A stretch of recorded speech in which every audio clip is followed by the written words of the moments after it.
શિવપુરાણની પવિત્ર શ્રેણીમાં આજે આપણે જાણીશું ષષ્ઠ અધ્યાય એટલે કે છઠ્ઠા અધ્યાયનો દિવ્ય સાર. પાછલા અધ્યાયમાં આપણે જાણ્યું કે ભગવાન શિવને સાચી ભક્તિ અને નિર્મળ ભાવના સૌથી વધુ પ્રિય છે. હવે આ અધ્યાયમાં સૂતજી સમજાવે છે કે શિવપુરાણનું શ્રવણ, પાઠ અને કીર્તન મનુષ્યના જીવનમાં કેવી રીતે આધ્યાત્મિક પરિવર્તન લાવે છે. ચાલો શ્રદ્ધા અને ભક્તિ સાથે શરૂ કરીએ. હર હર મહાદેવ. ભાગ 1. ઋષિઓની જિજ્ઞાસા. નૈમિષારણ્યના પવિત્ર વનમાં યજ્ઞ ચાલી રહ્યો હતો. શૌનક ઋષિ સહિત બધા મહર્ષિઓ સૂતજીના શ્રીમુખેથી ભગવાન શિવના મહિમાનું શ્રવણ કરી રહ્યા હતા. ત્યારે ઋષિઓએ એક મહત્વપૂર્ણ પ્રશ્ન પૂછ્યો. હે સૂતજી, જે મનુષ્ય યજ્ઞ, દાન કે કઠિન તપ કરી શકતો નથી, તે ભગવાન શિવની કૃપા કેવી રીતે મેળવી શકે?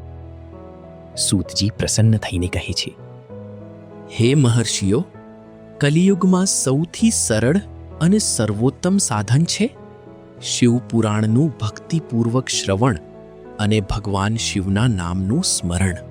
ભાગ 2. શિવપુરાણનું શ્રવણ કેમ કરવું? સૂતજી સમજાવે છે કે શિવપુરાણ માત્ર એક ગ્રંથ નથી, તે ભગવાન શિવના જ્ઞાનનું જીવંત સ્વરૂપ છે. જે વ્યક્તિ ભક્તિપૂર્વક શિવપુરાણ સાંભળે છે, તેના મનની અશાંતિ ધીમે ધીમે દૂર થાય છે, પાપોનો ક્ષય થાય છે અને જીવનમાં સકારાત્મક પરિવર્તન શરૂ થાય છે. ભગવાન શિવની કથાઓ માત્ર મનોરંજન માટે નથી, તે જીવન જીવવાની સાચી દિશા બતાવે છે. જે ઘરમાં નિયમિત શિવપુરાણનું પઠન થાય છે, ત્યાં સુખ, શાંતિ અને આધ્યાત્મિક ઉન્નતિનો વાસ રહે છે. ભાગ 3. ભક્તિનું સાચું ફળ. સૂતજી આગળ કહે છે, ભગવાન શિવ ક્યારેય પોતાના ભક્તને નિરાશ કરતા નથી. જો કોઈ વ્યક્તિ સંપૂર્ણ શ્રદ્ધા સાથે ભગવાન શિવનું સ્મરણ કરે, તો ભગવાન તેના જીવનના કષ્ટોને હળવા કરે છે. ભક્તિનું સાચું ફળ માત્ર ધન કે વૈભવ નથી.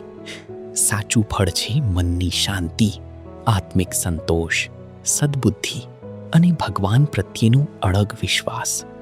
આ જ સાચી સંપત્તિ છે. ભાગ 4. કલયુગ માટે સરળ સાધના. સૂતજી કહે છે, કલયુગમાં મનુષ્યનું મન ચંચળ છે. એટલા માટે ભગવાન શિવે ભક્તિનો ખૂબ સરળ માર્ગ બતાવ્યો છે. દરરોજ થોડો સમય ભગવાન શિવનું સ્મરણ કરો. ઓમ નમઃ શિવાય મંત્રનો જાપ કરો. શિવપુરાણનું એક શ્લોક પણ ભાવપૂર્વક વાંચો અથવા સાંભળો. દયાળુ બનો, સત્ય બોલો અને દરેક જીવમાં ભગવાનનું સ્વરૂપ જુઓ. આવી ભક્તિ ભગવાન શિવને અત્યંત પ્રિય છે. ભાગ 5. ષષ્ઠ અધ્યાયનો જીવન સંદેશ. મિત્રો, શિવપુરાણનો છઠ્ઠો અધ્યાય આપણને શીખવે છે કે ભગવાન સુધી પહોંચવાનો માર્ગ મુશ્કેલ નથી. જો હૃદયમાં શ્રદ્ધા હોય, હોઠ પર ઓમ નમઃ શિવાય હોય અને જીવનમાં સારા કર્મ હોય, તો ભગવાન શિવની કૃપા અવશ્ય પ્રાપ્ત થાય છે. શિવપુરાણનું નિયમિત શ્રવણ અને મનન આપણને ધર્મ, સદાચાર અને આત્મજ્ઞાનના માર્ગે આગળ વધારશે.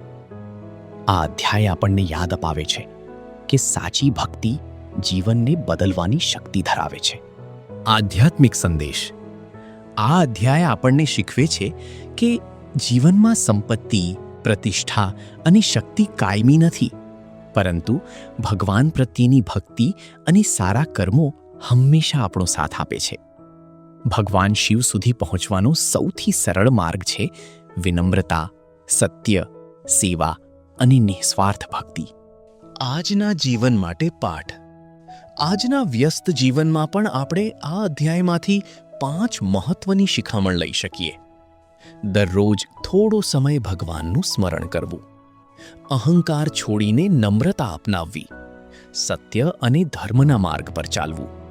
દરેક વ્યક્તિ સાથે પ્રેમ અને દયાથી વર્તવું. ઓમ નમઃ શિવાયનો નિયમિત જાપ કરવો.